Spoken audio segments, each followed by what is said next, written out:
ये पीएफएसी 2024 का जो पीएचडी पीईटी एमएसटी है वो बहुत सारे कैंडिडेट्स का हो चुका है। इनफैक्ट हम कह सकते हैं कि 80% कैंडिडेट्स का करीब हो चुका है। अभी बहुत सारे कैंडिडेट्स का चल रहा है, प्रोसेस में है। कुछ का फिजिकल हो चुका है, मेडिकल में कुछ प्रोसेस बाकी है, कुछ का री मेडिकल के प्रोसेस बाकी है। बट मेजोरिटी ऑफ कैंडिडेट्स हैं जिनके कंप्लीट हो चुके हैं, जिनको पता है। Obviously there are so many who are unfortunate enough कि वो क्वालिफाई नहीं कर पाए। लेकिन जिनका भी अब क्लियर हो गया, जिनका भी अब हो गया है कि हम क्वालिफाई कर रहे हैं, हमारा सिलेक्शन हो रहा है, वो इंटरव्यू के लिए प्रिपरेशन स्टार्ट कर दें। Like every year I am launching interview guidance program. Interview guidance program में ऑब्वियसली जो कैंडिडेट्स बहुत सारे होते हैं वो डेडिकेटेड पेड प्रोग्राम ज्वाइन करते हैं। कुछ कैंडिडेट्स ऐसे होते हैं जो पेड प्रोग्राम ज्वाइन नहीं करते हैं। All are welcome. यदि आपको लगता है कि मैं सेल्फ से कर सकता हूँ, सेल्फ से कर सकती हूँ, I can do on my self, do on your self. मैं कभी ये नहीं कहूंगा कि आप मेरे पास पेड प्रोग्राम ज्वाइन करो, नो। लेकिन कुछ कैंडिडेट्स को लगता है कि यदि मुझे ज्वाइन करने से, if I join I will get some advantage, then you are welcome. लेकिन ऐसे भी आपको लगता है कि यस, कुछ क्वेश्चंस क्यूरी डाउट्स होता है, आप हमेशा पूछ सकते हो। मैं किसी को भी कभी भी मना नहीं करता हूं कि आपके जेन्युइन जो भी क्वेश्चन क्यूरी डाउट्स होते हैं उसका मैं रिप्लाई करने की कोशिश करता हूं। अब रिप्लाई करने का ये मतलब नहीं है ना कि आप बोलोगे नहीं मैं पेड प्रोग्राम ज्वाइन नहीं करूंगा और मैं हर डे आपसे बात करना चाहूंगा, तो ये नहीं होता ना। अनलिमिटेड किसी के पास टाइम नहीं है। इनफैक्ट जो पेड भी प्रोग्राम ज्वाइन करोगे, आप बोलोगे कि सर मैं डेली आपसे 2 घंटे बात करना चाहूंगा, ये पॉसिबल है नहीं। किसी भी चीज का रेशनलिटी होता है, किसी भी चीज की अपनी मर्यादा होती है, किसी चीज का अपना लिमिट होता है। तो जिन कैंडिडेट्स को भी लगता है कि यस कुछ क्वेश्चंस क्यूरी डाउट्स है और आप पूछना चाहते हो, तो हमेशा मैं सबका स्वागत करता हूँ। लेकिन जिनको लगता है कि डेडिकेटेड गाइडेंस, अब डेडिकेटेड गाइडेंस में मैं कभी ये नहीं कर सकता हूँ कि आप मेरे पास ज्वाइन करोगे तो मैं आपको 110 मार्क्स लाने का प्रोमिस करता हूँ, नहीं, कभी मैं नहीं कर सकता हूँ। हो सकता है आप मेरे पास ज्वाइन करो और उसके बाद भी आपका 80 आ सकता है, और पॉसिबिलिटी है कि आपका 120 भी आ सकता है। तो मैं as a mentor, as a teacher, as a guide आपको सपोर्ट कर सकता हूँ। आप एज ए कैंडिडेट आपको लगता है कि कुछ क्वेश्चंस हमारे रहते हैं, कुछ डाउट्स रहते हैं, कुछ एरिया है जहां हम वीक हैं, तो कैसे उसको इम्प्रूव करें, ये सारी चीजों को हम बताने के लिए है। इंटरव्यू गाइडेंस प्रोग्राम में जो पेड वाले हैं उसमें क्या होता है, एक तो जो इंटरव्यू है, इंटरव्यू में एवरी कैंडिडेट इंडिविजुअल है, अलग अलग है। एवरी कैंडिडेट के अलग क्वेश्चन सेट हैं, एवरी कैंडिडेट के अलग डीएएफ है। आपने अब तक जो प्रोसेस किया, आप रिटर्न में बैठे, paper one paper two, paper one paper two सारे को सेम क्वेश्चन था। पेपर वन में ओबियसली 4 सेट्स थे, 4 सेट्स थे, किसी को ए सेट मिला, किसी को बी सेट मिला, किसी को सी और किसी को डी। क्वेश्चन नंबर वन किसी का 26 से स्टार्ट हो रहा हो और किसी का 76 से स्टार्ट हो रहा हो, लेकिन क्वेश्चन सेम है। अब पेपर वन में भी आपने सेम क्वेश्चन दिया, पेपर टू में भी आपका सेम, पेपर टू में सेट की जरूरत ही नहीं है।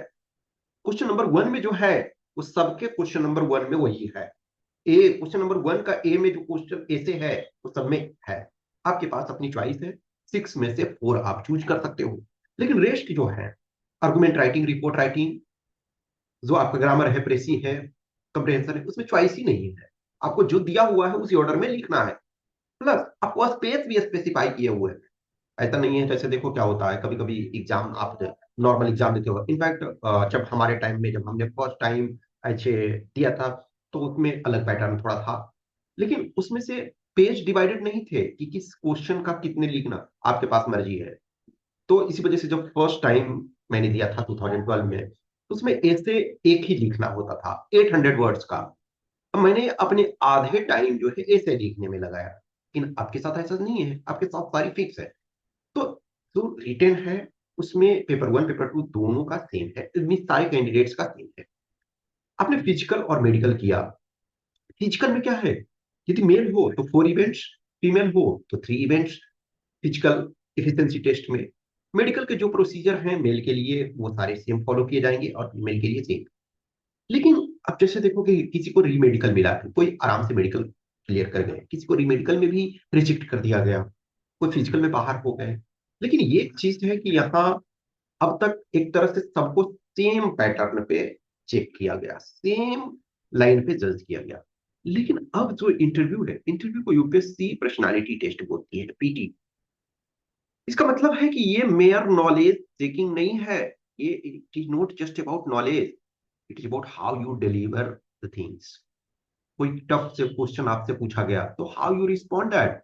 आप एक ऐसे लिखने में टाइम लगा रहे थे, आपने सोचा कि यस हम जो है एक ऐसे लिख रहे हैं तो उसमें 3 मिनट सोच सकते हैं, कोई है कि एक ही मिनट सोचा, और कोई है सोचा नहीं लिखना स्टार्ट कर दिया।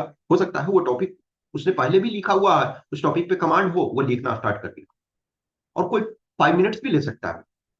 लेकिन जब इंटरव्यू में आप जाते हो, पर्सनैलिटी टेस्ट के लिए आप फेस करते हो बोर्ड को, तो आप ये नहीं कहोगे कि सर ये क्वेश्चन का मैं जवाब 10 मिनट बाद देता हूँ। नो, आपको 10 सेकेंड, 20 सेकेंड, 5 सेकेंड आपको लेना है टाइम, उसके बाद रिप्लाई करना है। आप इवन 1 मिनट भी नहीं सोच सकते हो, आपके पास 10 सेकेंड, 20 सेकेंड, 30 सेकेंड ही मैक्सिमम होंगे, और मे बी उस पर फर्दर क्वेश्चन पूछे जा सकते हैं। आपने कॉन्फिडेंटली जवाब दिया और वो सब शायद जवाब गलत था या वो सेटिस्फाई नहीं हो पाए, उस पर फर्दर वो क्वेश्चन पूछे। कभी कभी आप सही हो फिर भी उसके बाद क्रॉस क्वेश्चन वो करते हैं, ताकि आपको ये चाहते हैं कि क्या आपने जो रिप्लाई किया उस पर स्टिक हो, वो आप श्योर हो। तो ऐसी चीजें आती है। Lot of time we don't know the answer, तो आपको पोलाइटली डिक्लाइन भी करना है, पोलाइटली डिनाई भी करना है कि yes I don't know the answer of this question.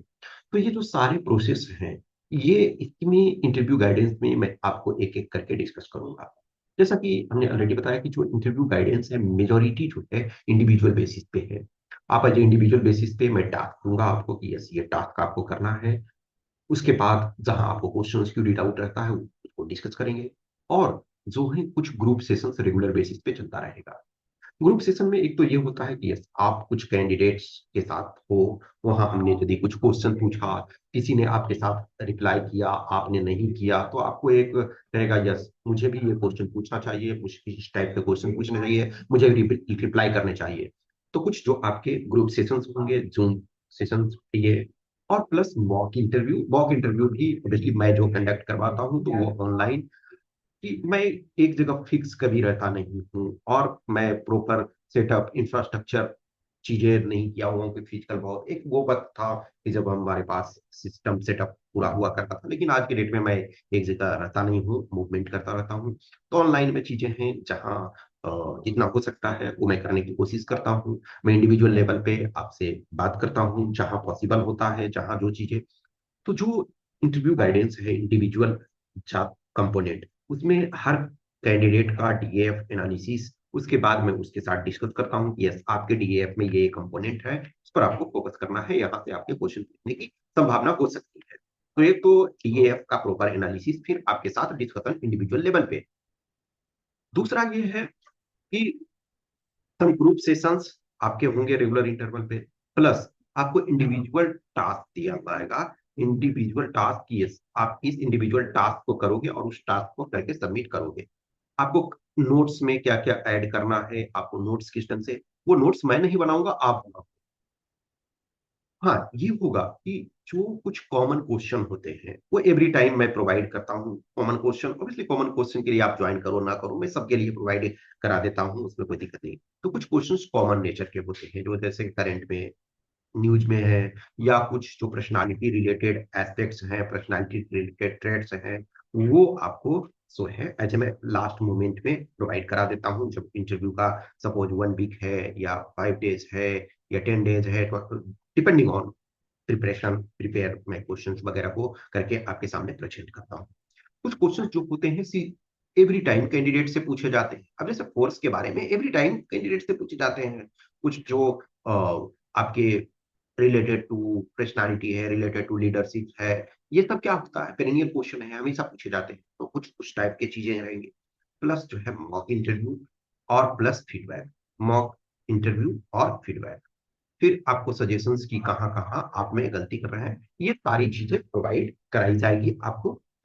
और देखो जैसा कि मैंने बोला कि जो इंटरव्यू गाइडेंस है तो मेजोरिटी इंडिविजुअल लेवल पे, तो आपको जब लगता है कि मुझे ज्वाइन करना चाहिए, आप उस समय ज्वाइन कर सकते हो।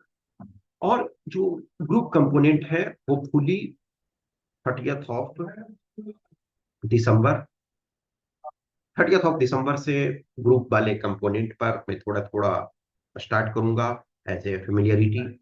आप में से बहुत सारे कैंडिडेट्स हो जो ऑलरेडी अपियर हो चुके हो इंटरव्यू में, आप इंटरव्यू दे चुके हो, तो आपको प्रोसेस पता है, आप ये जानते हो कि जो हमारा इंटरव्यू क्या होता है। जो फर्स्ट टाइमर होते हैं उनके मन में थोड़ा ज्यादा हेजिटेशन होता है, उनके मन में थोड़ा फियर फैक्टर होता है। लेकिन जो वंस एपियर हो चुके हो, जो बोर्ड को फेस कर चुके हो, उनके लिए चीजें नॉर्मल है, उनके लिए बहुत डिफिकल्ट वाली बात नहीं है, बहुत डिफिकल्टी वाली बात नहीं है। तो लेकिन एक चीज ध्यान रखना कि हर बार जब आप जाते हो, यस आप रिलेटिवली बेटर कंफर्टेबल हो, लेकिन ये इसकी गारंटी नहीं है ना। कोई फर्स्ट टाइमर है वो 120 ला सकता है, आप सेकंड टाइम में हो 80 ला सकते हो, ऐसा हो सकता है। तो हमेशा हर इंटरव्यू को इंडिविजुअली लो कि यस मुझे अपना बेस्ट देना है। आप श्योरिटी से नहीं कर सकते हो, आप कितना भी प्रिपेयर करके जाओगे हो सकता है खराब हो जाए। बहुत ऐसे कैंडिडेट्स हैं जिन मैंने देखा, फर्स्ट टाइम गए बहुत अच्छा परफॉर्म करके आए, सेकंड टाइम गए उससे खराब परफॉर्मेंस करके आए, यस ऐसा होता है। लेकिन बहुत सारे ऐसे हैं फर्स्ट टाइम बहुत पैथेटिक किए, अगला टाइम गए बहुत अच्छा किए। कुछ ऐसे लोग हैं जो कंसिस्टेंसी मेंटेन रखे हुए हैं। यू नो, अब तक जो मैंने मार्क्स देखे हैं कैंडिडेट्स के, ऑलरेडी मैं मल्टीपल टाइम तो भी कर चुका हूँ, कि अब तक जो मैंने इंटरव्यू में मार्क्स देखे हैं सीएपीएफ में, तो टोटल आपके 150 मार्क्स के हैं। अब तक जो मैंने देखा है उसमें 45 मिनिमम दिया गया है और 130 मैक्सिमम दिया गया है। तो 45 का मतलब क्या है, जस्ट आपके 30%। और 100 आपके सो 30 है, इसका मतलब है आपका 86 पॉइंट समथिंग परसेंट, ठीक है ना। तो ये आपके इतने आपके मार्क्स हो जाते हैं। इसका मतलब क्या, 30% से 86% तक आपका, इनफैक्ट आप जैसे देखोगे कि अप टू 2020 बैच तक, 2020, 2019, 2018, ये सब बैचेज में देखोगे तो मैक्सिमम जो मार्क्स दिए गए थे 113, और मिनिमम तो वही आपका 45 चल रहा था। जो मैंने ऑब्जर्व किया देखा, हाईएस्ट वाला तो ऑब्वियसली आपने जो सिलेक्शन वाले में देख लिए होंगे। 21 बैच में देखोगे तो 120 हाईएस्ट दिया गया। 22 वाले बैच में देखोगे हाईएस्ट 130 दिया गया। 23 वाले बैच में हाईएस्ट जो है 126 दिया गया। तो एज लो एज आपका 45 और एज हाई एज 130 अब तक हमने देखा है मार्क्स। तो ना तो आपको 45 पर रहना है, और ऑब्वियसली आपको 130 के लिए एस्पायर करना है। लेकिन आप ये मन में बात के नहीं बैठ जाओ कि मुझे 130 मिल जाएगा। देखो, कोई भी कैंडिडेट्स को 130 यदि मिल रहा, 125 मिलता है, तो समटाइम लक फैक्टर भी काम करता है। उस पार्टिकुलर मोमेंट पे आपने जो चीजें बताई वो बोर्ड को अच्छा लगा, आपसे जो एक्सपेक्टेशन था उससे आपने बहुत अच्छा परफॉर्मेंस कर दिया, तो आपको एक्सेप्शनली वेल मार्क्स मिल जाता है। बहुत बार होता है कि सपोज ऐसा होता है, जैसे वन ऑफ माय स्टूडेंट को स्टडीड इन आईआईटी, और उसके बाद वो अच्छा जॉब भी कर रहे थे। अब उनसे एक्सपेक्टेशन कुछ बहुत अच्छा था, अब वो वहां उस लेवल के डिलीवर नहीं कर पाए, तो उनको लेस देन 70 मिला। समझ सकते हो कि आप आईआईटीएन हो, आपके पास एक अच्छा रिस्पेक्टेड जॉब ऑलरेडी है, उसके बाद आपको 70 मिल रहा है। और कुछ वो कैंडिडेट्स आपने ऑलरेडी देखा हुआ है कि जो बहुत अच्छी स्कूलिंग नहीं थी, बहुत अच्छी एकेडमिक्स नहीं थी, बहुत अच्छा और भी जो बैकग्राउंड मिलता है वो नहीं मिल पाया, उसके बाद भी उनको 115, 118 ऐसे मार्क्स मिल मिल रहे हैं। तो कभी भी आप ये देखो कि आपका जो कंपटीशन आपके अपने से है। बहुत सारे कैंडिडेट्स ऐसे हो कि सब लगता है कि मुझे की लैंग्वेज मेरे लिए टफ है, ये है वो है, तो आप प्रैक्टिस करो, जितना आप the more you practice better it is. अब आप खुद अपने को जानते हो, आप अपनी कमियों को जानते हो, लेकिन जब उस कमियों को आप किसी के सामने रिप्रेजेंट करते हो, तो फिर वो आपको बताते हैं कि यस यहाँ आपको सुधार करने की जरूरत है। तो ये एक कंटिन्यूअस जर्नी है जो भी कैंडिडेट्स को ज्वाइन करना है, जिस भी कैंडिडेट को लगता है कि हमें ज्वाइन करना चाहिए, हमें कुछ क्वेश्चंस की डाउट है, तो यू आर मोस्ट वेलकम। आप दिए हुए नंबर पे संपर्क कर सकते हैं, मैसेज कर सकते हैं। इस व्हाट्सएप नंबर 8527146498 या टेलीग्राम नंबर 7404909669 मैसेज करें। मैं रिप्लाई कर देता हूँ, कभी तुरंत ही कर देता हूँ, कभी थोड़ा देर लगता है।